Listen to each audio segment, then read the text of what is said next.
बातम्यांचा वेगवान आढावा घेऊयात। पाहूयात बातमी 36 जिल्ह्यांची। बीडच्या परळी येथील गित्ते आणि मुंडे या टोळीने या अगोदरही एका तरुणाला अमानुष मारहाण केल्याचा व्हिडिओ समोर आलाय। शिवराज दिवटे याला मारहाण करणारे आरोपी समाधान मुंडे, आदित्य गित्ते आणि सचिन मुंडे यांना अटक करण्यात आली आहे। याच आरोपींनी परळी येथील योगीराज गित्ते या तरुणाला मारहाण केल्याचा व्हिडिओ समाज माध्यमांवर व्हायरल झाला होता।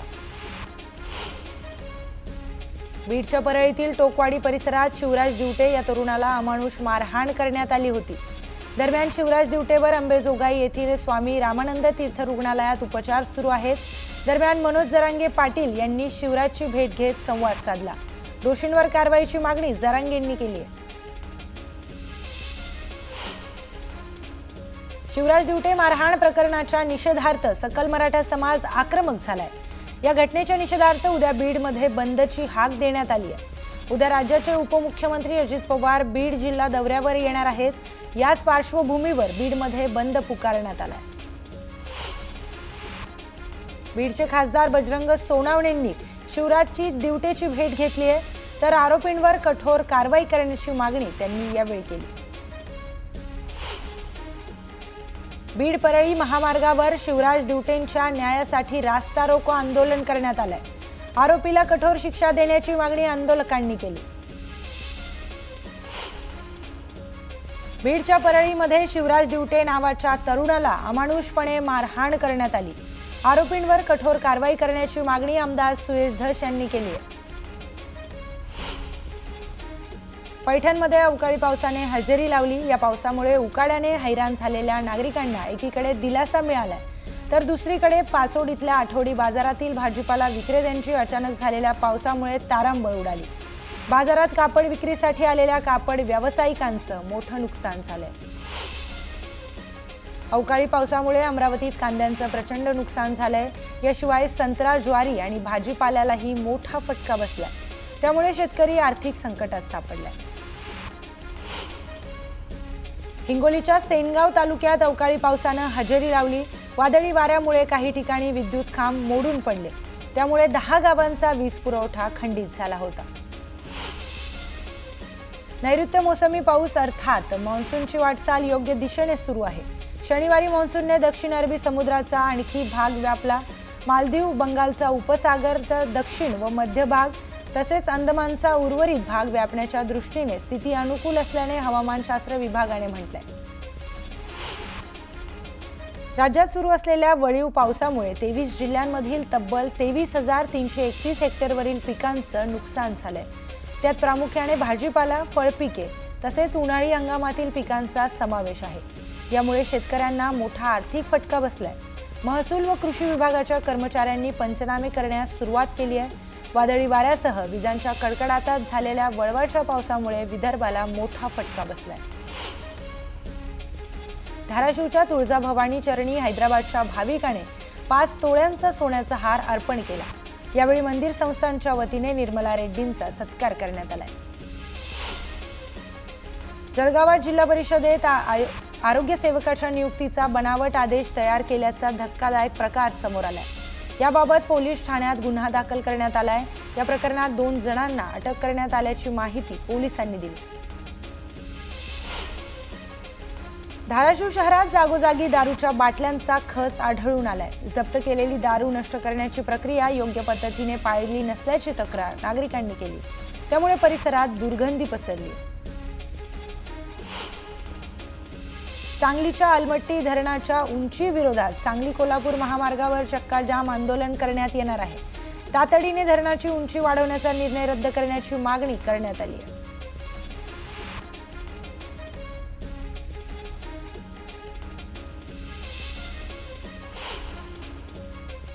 तर दरम्यान एक ब्रेकिंग न्यूज समोर येते। सोलापूरमधील सेंटर इंडस्ट्रीतल्या टॉवेल कारखान्याला आग लागली आहे, पण ही आग लागल्यानंतर आग आटोक्यात देखील आली। 12 तासांनंतर आगीवर नियंत्रण मिळवण्यात आले। दरम्यान टॉवेल कारखान्यात 4 ते 5 जण अडकले असल्याची माहिती असून त्यांना बाहेर काढण्यासाठी यंत्रणेचे शर्थीचे प्रयत्न सुरू आहेत। आतापर्यंत 8 जणांचा आगीत होरपळून मृत्यू झालाय। तर 100हून अधिक गाड्यांनी या आगीवर पाण्याची फवारणी करत आगीला नियंत्रणात आणले।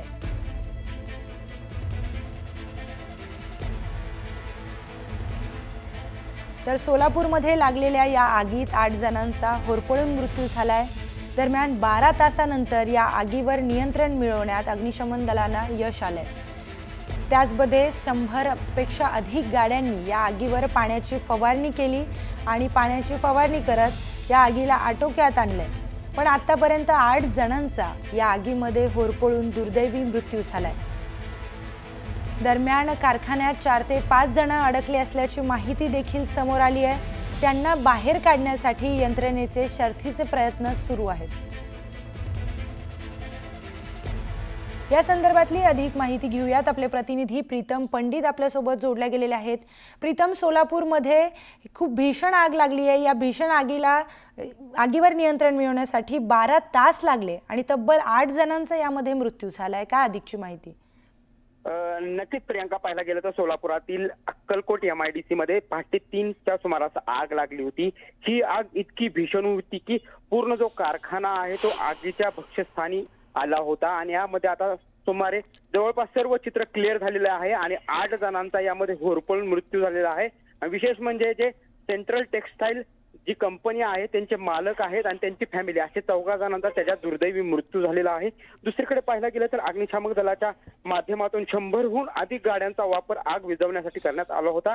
तर दुसरीकडे जे अग्निशामक दलाचे प्रमुख आहेत राकेश साळुंके यामध्ये भाजलेले दिसून येतात आणि त्यांच्यासोबत जे 2 कर्मचारी आहेत त्यांना किरकोळ प्रमाणात जखमा झालेल्या आहे। त्यामुळे या आगीची जी भीषणता आहे ते आपल्याला लक्षात येईल। असं असलं तरी आताच 4:30 वाजता अग्निशामक दलाचे असतील किंवा आरोग्य यंत्रणा असेल यांच्याकडून 5 जे शेवटचे राहिलेले मृतदेह होते ते बाहेर काढलेले आहेत आणि सकाळी 3 मृतदेह बाहेर काढण्यात आले होते आणि या सर्वांना आता सोलापुरातील शासकीय रुग्णालयात दाखल करण्यात आलेले आहे। आणि या ठिकाणी आता जे नातेवाईक असतील किंवा कामगार असतील यांनी आता सोलापूर सिव्हिल रुग्णालयात आता गर्दी केलेली आहे। मात्र अशी असली तरी ही दुर्दैवी घटना आहे आणि जे सेफ्टी यंत्रणा जी असते त्याच्यावर आता प्रश्नचिन्ह निर्माण होत आहे। त्यामुळे आता या बाबतीत पाहायला गेलं तर अग्निशामक दलाकडून या बाबतीत जे कर्तव्य आहे ते सुमारे 12 तास चालल्याचं या ठिकाणी दिसत आहे। बरं, धन्यवाद प्रीतम आपण दिलेल्या सविस्तर माहितीसाठी।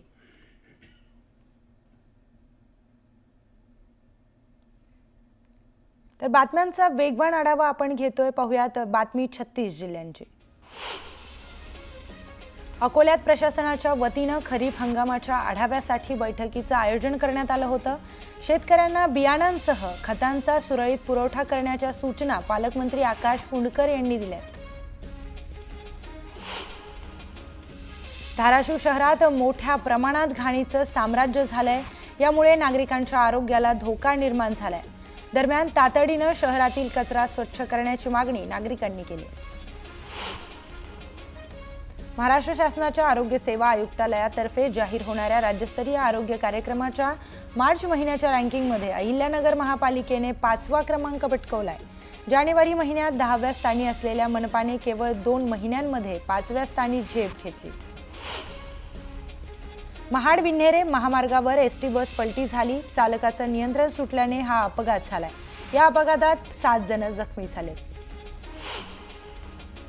महात्मा फुले कृषी विद्यापीठ राहुरी अंतर्गत असलेल्या धुळे कृषी विज्ञान केंद्रातील कर्मचाऱ्यांनी काम बंद आंदोलन केलंय। विविध प्रलंबित मागण्यांसाठी कर्मचारी आक्रमक झाले। माथेरानमधील पोस्ट ऑफिस लवकरच हायटेक होणार आहे। या ठिकाणी आता ड्रोनच्या माध्यमातून पार्सल पाठवले जातील। या हवाई ड्रोनची यशस्वी चाचणी घेण्यात आली। मान्सून हंगामासाठी रत्नागिरी जिल्हा प्रशासन सज्ज झालंय। मान्सूनच्या काळात गावाचा संपर्क तुटल्यावर एखाद्या भागातील आपत्कालीन परिस्थितीची माहिती प्रशासनापर्यंत पोहोचवण्यास विलंब होतो। यावर उपाय म्हणून रत्नागिरी प्रशासनाने सॅटेलाइट मोबाईल खरेदी केलेत। ज्यावेळी संपर्कासाठीची सर्व यंत्रणा बंद होतील त्यावेळी मोबाईल फोनचा संपर्कासाठी चांगला उपयोग होणार आहे। मुळशी तालुक्यातील कोळवण खोऱ्यातील डोंगरगाव येथील गिरीवन प्रकल्पामध्ये दिवसाढवळ्या बिबट्याचं दर्शन झालंय। पण त्यामुळे नागरिकांमध्ये भीतीचं वातावरण पसरलंय।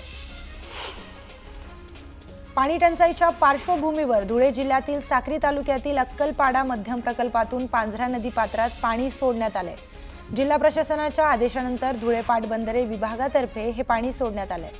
अक्कलपाडा धरणातून पांझरा नदीत सोडण्यात आलेल्या या पाण्यामुळे धुळे शिंदखेडा तालुक्यासह जळगाव जिल्ह्यातील अमळनेर तालुक्याचा पिण्याच्या पाण्याचा प्रश्न सुटणार आहे। पंढरपूर कॉरिडॉर हा देवेंद्र फडणवीस यांचा ड्रीम प्रोजेक्ट आहे। याच प्रोजेक्टला आता पंढरपुरातून विरोध होत आहे। सर्वेक्षणाला माहिती दिली म्हणजे कॉरिडॉरला पाठिंबा दिला असं नाही, अशी स्पष्ट भूमिका कॉरिडॉर बाधित तीर्थक्षेत्र बचाव कृती समितीने घेतली आहे। हा विरोध स्पष्ट करायचा असेल तर प्रशासनाने कॉरिडॉरच्या निर्णयासाठी मतदान घ्यावं अशी मागणीही करण्यात आली आहे। मुंबईत सरन्यायाधीश भूषण गवईंचा सत्कार सोहळा आयोजित करण्यात आला होता। या कार्यक्रमाला मुंबई पोलीस कमिशनर आणि चीफ सेक्रेटरी अनुपस्थित होते। दरम्यान अधिकाऱ्यांच्या उपस्थितीवरून सरन्यायाधीश भूषण गवईंनी नाराजी व्यक्त केली होती। माजी मंत्री अमित देशमुख यांच्या साखर कारखान्याला हरित लवादाने 1,13,00,000चा दंड ठोठावलाय। नांदेड जिल्ह्यातील लोहा तालुक्यातील शिवणी जामगा येथे अमित देशमुख यांचा साखर कारखाना आहे। कारखान्यातील राख आणि दूषित पाण्यामुळे परिसरातील शेतीचं जमिनीचं नुकसान झालं, तसंच काही जनावरे देखील दगावली होती। तुळजापूर ड्रग्ज प्रकरणी सलग दुसऱ्या दिवशी आणखी एका आरोपीला ताब्यात घेण्यात आलंय। सेवन गटातील आबासाहेब पवार याला अटक करण्यात आली असून आबा पवार ड्रग्ज प्रकरणातील प्रमुख आरोपी भाजपचा माजी नगराध्यक्ष बापू कणेचा भाचा आहे। अलमट्टी धरणाच्या उंचीबाबत महाराष्ट्र सरकारने तोडगा न काढल्यास थेट अलमट्टीवर धडक देऊ असा इशारा काँग्रेस आमदार सतेज पाटील यांनी दिलाय।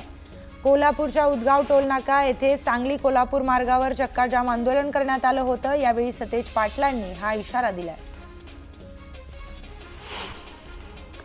रजा सिद्दीक प्रकरणाचा तपास आता एटीएसकडे देण्यात आलाय। एटीएसच्या अधिकाऱ्यांनी नागपूर पोलिसांकडून तपासाची कागदपत्रे आणि इतर तपशील ताब्यात घेतलाय। नागपूरमध्ये उपचारासाठी आणलेला कैदी फरार झाल्याची घटना घडली आहे। फरार झाल्याची घटना सीसीटीव्हीत कैद झाली आहे। पोलिसांकडून या कैद्याचा शोध सुरू आहे। गोंदिया जिल्ह्याच्या पुराडा इथे आदिवासी समाजाच्या 140 जोडप्यांचा सामूहिक विवाह सोहळा पार पडला। दरम्यान या सर्व जोडप्यांना कन्यादान योजनेतून 25,000 रुपये दिले जाणार आहेत। भुसावळ शहरात माजी नगरसेवक संतोष बारसे आणि समाजसेवक सुनील राखुंडे यांची गोळीबार करून हत्या करण्यात आली होती। या घटनेला 1 वर्ष पूर्ण झाले। दरम्यान भुसावळ शहरात पुण्यतिथी कार्यक्रमाचं आयोजन करण्यात आलं होतं। या कार्यक्रमात वस्त्रोद्योग मंत्री संजय सावकारे यांच्या हस्ते शवपेटींचं लोकार्पण करण्यात आलं।